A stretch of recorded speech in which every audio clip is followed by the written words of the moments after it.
കൊല്ലം ചിന്നക്കടയിലെ ഹോട്ടലിൽ മധ്യവയസ്കനെയും സുഹൃത്തുക്കളെയും ആക്രമിച്ച് പരിക്കേൽപ്പിച്ച ശേഷം വജ്രക്കല്ലുകളും സ്വർണമാലയും മൊബൈൽ ഫോണുകളും കവർന്ന സംഘത്തിലെ 4 പ്രതികൾ പോലീസ് പിടിയിലായി. വ്യാഴാഴ്ച രാവിലെ 10:30യോടെയാണ് സംഭവം. പള്ളിത്തോട്ടം HNC കോമ്പൗണ്ട് ഗാന്ധിനഗർ നിവാസികളായ ഷഹനാസ്, നാദിർ ഷാ, മൻസൂർ, ഷുഹൈബ് എന്നിവരാണ് കൊല്ലം ഈസ്റ്റ് പോലീസിന്റെ പിടിയിലായത്. തൃശൂരിലെ ജുവലറിയിൽ ഡയമണ്ട് സെക്ഷനിലെ മാർക്കറ്റിംഗ് മാനേജറായ സുരേഷ് കുമാറിനെയും സുഹൃത്തുക്കളെയും ഡയമണ്ട്സ് ആവശ്യമുണ്ടെന്നറിയിച്ച് കൊല്ലത്തെ ഹോട്ടലിലേക്ക് വിളിച്ചു വരുത്തുകയായിരുന്നു. തുടർന്ന് പ്രതികൾ ഉൾപ്പെട്ട സംഘം ഇവരെ മർദ്ദിച്ച് അവശരാക്കിയ ശേഷം ബാഗിൽ സൂക്ഷിച്ചിരുന്ന ഉദ്ദേശം 6.5 ലക്ഷം രൂപ വില വരുന്ന 2 വജ്രക്കല്ലുകളും സുരേഷ് കുമാറിന്റെ സുഹൃത്ത് ധരിച്ചിരുന്ന 3 പവന്റെ സ്വർണ്ണമാലയും ഇവരുടെ മൊബൈൽ ഫോണുകളും കവർന്നെടുക്കുകയായിരുന്നു. കൊല്ലം ഈസ്റ്റ് പോലീസ് സ്റ്റേഷനിൽ സുരേഷ് കുമാർ സമർപ്പിച്ച പരാതിയിൽ കേസ് രജിസ്റ്റർ ചെയ്ത് അന്വേഷണം നടത്തിയ പോലീസ് സംഘം പ്രതികളെ കണ്ടെത്തി അറസ്റ്റ് ചെയ്യുകയായിരുന്നു.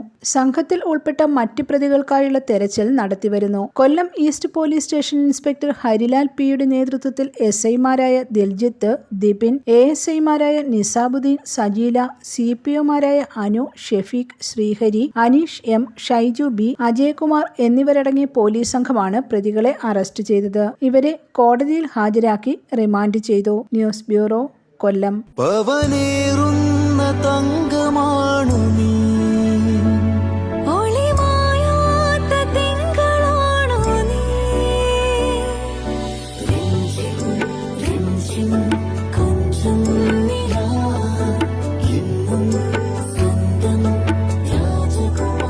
Be a Rajakumari.